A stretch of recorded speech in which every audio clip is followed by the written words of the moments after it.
Audio Jungle.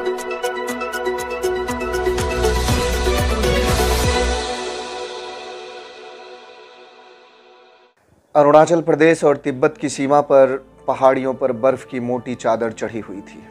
उन बर्फ की ठंडी परतों पर से भगवा कपड़े पहने 3 सन्यासी लकड़ियों के सहारे नीचे उतर रहे थे।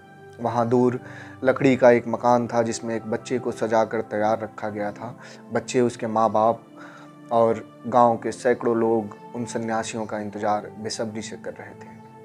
जैसे ही ये साधु उस लकड़ी के मकान के पास पहुँचे, उन्हें उस बच्चे के पास ले जाया गया। अबोध बालक इन सन्यासियों को देखकर मुस्कुरा रहा था। बोलने की स्थिति में नहीं था, थोड़े बहुत इशारे करता था और चीज़ों को समझाने में सक्षम था। उसके सामने लकड़ी के कुछ टुकड़े निकाले गए। उसमें लकड़ी की वह बाटी भी थी जिसमें दलाई लामा खाना खाते थे। वह ग्लास थी जिसमें उन्हें पानी दिया जाता था। वह लकड़ी की धूनी थी जिसके जरिए कभी कभी तपस्या करते हुए धूनी रमाई जाती थी। बच्चे ने एक एक चीज़ को देखा और पहचान ली। सारे लोग चकित थे। जैसे ही उसने बताया कि ये चीज़ें मेरी है, तालियां बजने लगी और सारे सन्यासी उसके सामने झुक गए थे। ये बातें सुनकर आपको किसी फिल्म के दृश्य की तरह लगता होगा, लेकिन यही हकीकत है। ये हकीकत है दलाई लामा के चुनाव की। आज 23 मई है और आज के तारीख का संबंध तिब्बत और दलाई लामा से है। 1951 में चीन ने हजारों सैनिकों को तिब्बत में भेजकर हजारों तिब्बतियों को मौत के घाट उतरवाया और तिब्बत पर कब्जा कर लिया। भारत और चीन के सीमा के बीच बसा तिब्बत दुनिया का एकमात्र ऐसा शहर या ऐसा राज्य है जहां दुनिया की सबसे पुरानी परंपरा का पालन किया जाता है। विज्ञान भी कहता है कि energy can nether be created nor it can be destroyed, यानी ऊर्जा को ना तो बनाया जा सकता है और ना ही नष्ट किया जा सकता है। बहुत पुरानी सनातन परंपरा भी यही कहती है कि आत्मा का ना तो जन्म होता है और ना ही इसका नाश होता है तो केवल यह अपना शरीर बदलती है। और दलाई लामा के चुनाव की प्रक्रिया भी इसी से जुड़ी हुई है। आज 14वें दलाई लामा ने भारत में शरण ली हुई है। आप में से बहुत कम लोगों को यह पता होगा कि भारत के अरुणाचल प्रदेश में जो धर्मशाला शहर है, वहाँ से तिब्बत की निर्वाचित सरकार चलती है। भले ही यह निर्वासित सरकार है, लेकिन भारत के संसद की तरह यहाँ भी संसद है, यहाँ भी राष्ट्रपति का चुनाव होता है और हजारों की संख्या में प्रवासी तिब्बती इस चुनाव में भाग लेते हैं। आज मैं बात करने आया हूँ दलाई लामा के चुनाव के बारे में।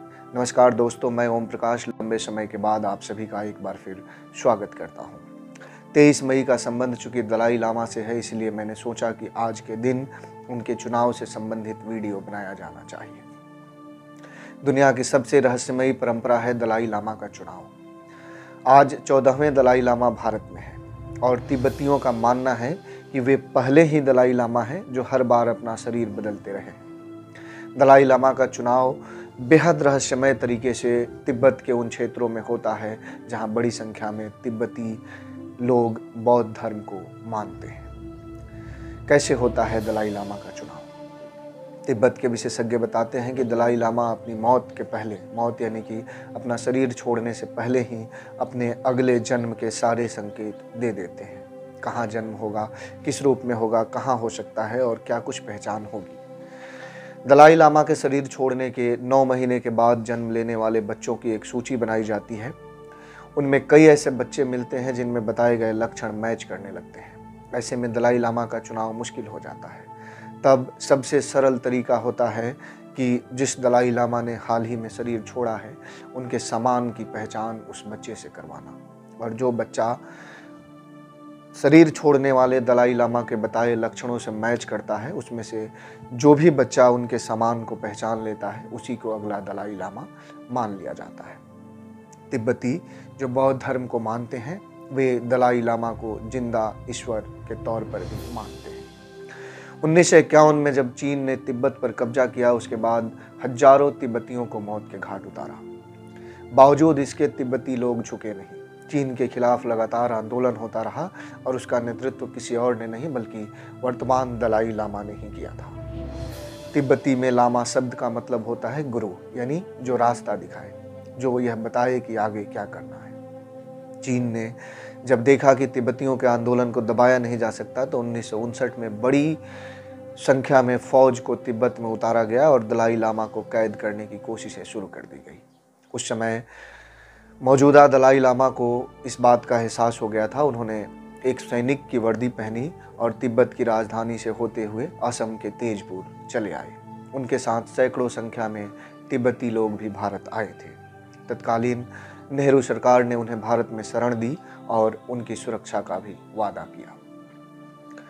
तिब्बत और भारत का संबंध बेहद पुराना रहा है, न केवल भौगोलिक तौर पर बल्कि सांस्कृतिक तौर पर भी। दोनों ही देशों की, मतलब मैं देश इसलिए कह रहा हूँ क्योंकि तिब्बत अपने आप को एक स्वायत्त देश मानता है।